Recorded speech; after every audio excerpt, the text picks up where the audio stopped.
Halo, gue Dega. Jadi mungkin ada yang berbeda nih. Kalau biasanya di channelnya Rainbow Moto Builder, gue nge-review motor-motor custom buatan kita nih, buatan Rainbow Moto Builder. Kali ini di channel ini gue mau nge-share ke kalian motor-motor yang unik atau motor-motor custom yang unik yang akan kita rekomendasikan ke kalian nih. Kira-kira ini motor apa sih?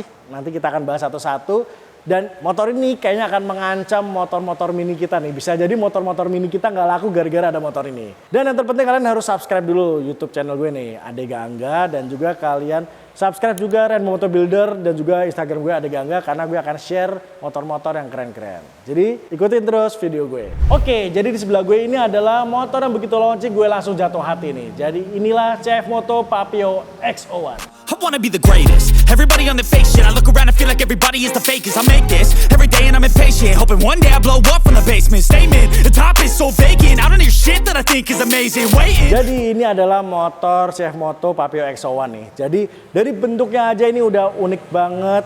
Dan juga part-part bagian detailnya ini gue suka banget nih. Dan ini motor cc-nya 125 cc dengan 6 speed. Nah, yang bikin gue eye-catching adalah ini di bagian body-bodinya. Dan ini sangat eye-catching banget ya, dari mulai lampu depannya, kemudian dari body-body sampingnya, sampai knalpot di undertailnya ini mantep banget nih, keren banget. Nah, sekarang gue mau jelasin detail-detail dari motor ini. Dan kira-kira kalau gue beli motor ini apa aja yang akan gue custom? Yuk, let's go. Motor ini sendiri velgnya pakai ring 12 nih. Jadi ini pas, jadi nggak terlalu kecil juga. Dan juga nggak terlalu gede juga, sama dengan motor-motor pesaingnya nih, pakai ring 12. Kemudian untuk pengeremannya ini sudah pakai ABS. Jadi walaupun motor mini tapi ini udah pakai ABS. Kemudian kalau kita naik sedikit ke atas, di sini shocknya udah pakai upside down nih. Tapi upside downnya ini pakai upside down yang seperti upside down di Honda Monkey dan sejenisnya. Nah, jadi dia nggak terlalu gede banget diameternya, tapi pas lah untuk motor mini seperti ini. Yang pertama gue suka banget sama motor ini adalah di bagian lampu depannya nih. Lampu depannya ini dua mata, ini sama seperti kayak motor-motor custom beberapa yang dibikin oleh Rainbow Moto Builder. Kita bikin kayak dua mata ini karena seperti klasik-klasik dan juga ada futuristiknya juga. Dan ini di lampunya ini beda, jadi sebelah kiri ini ada X-nya, mungkin melambangkan XO ya. Ini X, ini O, dan ini lampunya terang banget karena sudah pakai LED. Dan ini dia ada dimnya nih, tuh dia ada dimnya. Jadi lampu ini terang banget dan ada dimnya, jadi sudah mantep banget. Dan ini ukurannya kurang lebih sekitar 3,5 ini ya, kayak lampu punyanya C70. Oke, selanjutnya untuk bodi depannya dia pakai model half fairing seperti ini. Dan ada garnisnya nih ya, ada Mica windshield seperti ini di samping kanan kiri dan juga di atas. Kalau kita dapat bawaannya ini dia warna smoke seperti ini. Kalau misalkan kalian beli motor ini atau gue beli motor ini, yang pertama gue rubah adalah di bagian windshield atau micanya ini gue akan ganti dengan warna clear. Jadi warnanya itu lebih klasik banget ya untuk motor kayak gini, kelihatan kayak motor balap zaman dulu. Selanjutnya untuk sen-nya nih, sen kanan kirinya ini penempatannya cukup unik. Kalau biasanya motor-motor bawaan pabrik itu sennya ada di kanan kiri, ini posisinya ada di bawah. Tapi dengan posisi di bawah itu juga sangat-sangat terang dan kelihatan banget dari depan maupun dari samping. Jadi unik banget sih CF Moto naruh sen ada di bawah sini nih. Kemudian di bagian kokpitnya sendiri di sini cukup simple ya, dan di sini menurut gue ini untuk switch saklarnya juga pas, nggak terlalu ribet banyak-banyak switch. Dan ini yang unik adalah di sini sudah pakai spion bar N nih. Dan spion bar N ya kalau kalian lihat di aftermarket kan biasanya kaca kecil-kecil. Dan untuk jarak pandang ke belakangnya juga enak nih. Jadi menurut gue ini bar N-nya harus kalian pertahanin kalau kalian punya atau beli motor ini nih. Untuk tangki di sini modelnya cover ya. Di sini model cover, model plastik. Dan ini sebenarnya nggak masalah banget sih. Justru malah dengan cover plastik kayak gini kita bisa mengcustom atau bikin warnanya jadi lebih keren lagi nih, misalnya kalian mau repaint dan segala macam. Nah, ini uniknya di bagian tangki bensinnya ini kayak motor-motor zaman dulu nih. Jadi ketika kita buka, nah si tutupnya ini ngikut nih. Jadi nggak mungkin hilang ya. Jadi kalau kalian cari, nggak mungkin hilang nih. Jadi di sini cukup rapi. Di sini ada 3 baut juga untuk tahanan untuk si cover tangkinya nih. Jadi ini unik nih. Jadi ini langsung nempel ke kuncinya. Jadi kalau isi bensin kayaknya nggak akan hilang deh nih. Untuk mesinnya sendiri, motor ini dibekali 126 cc, 1 silinder dengan torsinya 9,2 Nm nih. Dan yang menurut gue unik di sini di bagian engine-nya, di sirip-siripnya ini ada warna silvernya ya. Kayak misalkan kita custom di Rainbow, biasanya kita suka engine-nya ini kita kasih warna aslinya di bagian sirip-siripnya supaya kelihatan lebih garang aja gitu. Nah, kalau kemarin kalian lihat launchingnya motor ini, di sini tuh ada yang pakai display LED pixel seperti itu. Dan ternyata itu kita bisa beli aksesorisnya tambahan. Jadi kalau kalian beli motor ini, bisa beli aksesorisnya supaya ada displaynya di kanan kiri. Dan itu kalian bisa kendalikan dari handphone kalian. Nah, untuk joknya sendiri ini bisa single seat, bisa double seat. Jadi belakang ini bisa dilepas.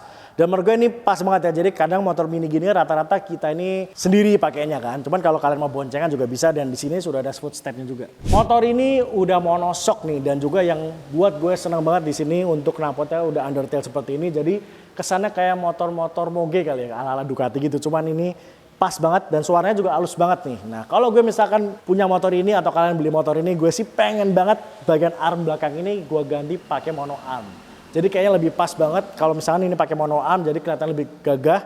Velgnya mungkin gue bisa naikin ke ring 13, kita lebarin dikit supaya lebih padat nih bagian belakangnya. Pengereman belakang bawaannya ini udah double disc brake ya, jadi udah nyaman banget buat pengeremannya. Dan lampu belakangnya ini bikin semakin kece. Jadi lampu belakangnya ini mengingatkan gue sama Honda NSR dan sejenisnya nih. Ada 2 buletan dan uniknya di sini kita dikasih kayak apa ya, kayak list garis di tengahnya, jadi ini membuat semakin kelihatan futuristik. Kemudian sennya ada di mana? Sennya ada di bawah nih. Sennya taruh di bagian spakbor bawah atau mudguardnya. Dan ini bentuknya kalau gue lihat ini mirip-mirip sama Honda CB 150 ya, tapi ini agak lebih gede sedikit. Dan ini unik ya, jadi desainnya bikin bagian body-bodinya tuh clean, nggak terlalu banyak aksesoris. Dan aksesorisnya seperti sen dan lain-lain ada di bawah dan tetap kelihatan kalau dipakai di jalan raya.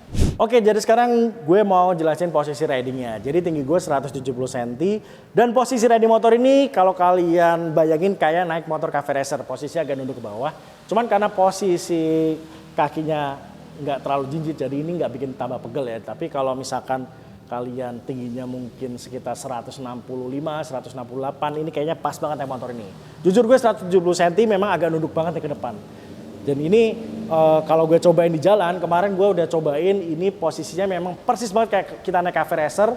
Cuman karena bodinya yang ringan, mesinnya juga enak, udah injeksi, jadi tarikannya juga mantep banget nih.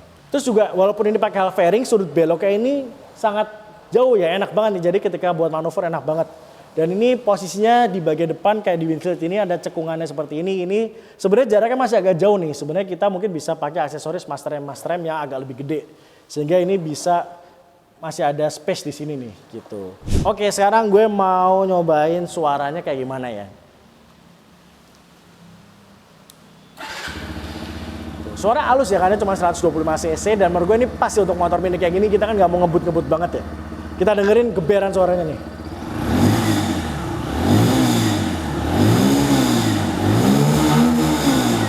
Asik ya motor ini ya. Jadi bentuknya mini, unik, asik dan juga posisi ridingnya nyaman. Terus juga ketika kalian bawa nih motor ini buat manuver asik banget. Ketika gue pakai di RPM bawah, RPM tingginya juga asik dan cukup deh kayaknya kalau ini buat dipakai daily ataupun kalian mau koleksi motor mini kayak gini nih. Oke, tadi kita udah bahas semua terkait spesifikasi, kemudian apa aja sih yang bisa kalian custom dari motor ini. Dan yang terpenting ini pasti wajib jadi wishlist kalian kalau kalian mau beli motor yang nggak perlu kalian custom lagi. Ini udah enak banget nih. Gitu. Nah, kalian pasti penasaran ini kira-kira belinya di mana sih? Nah, kalian bisa beli di sini nih. Ini ada Instagramnya. Dan juga kalian bisa langsung datang ke showroomnya ada di sini nih. Jadi gimana motor ini? Suka? Share ke teman-teman kalian yang suka motor custom, kasih tahu bahwa ada motor sekeren ini yang kalian beli nggak perlu di custom lagi. Saya Adega pamit. See you.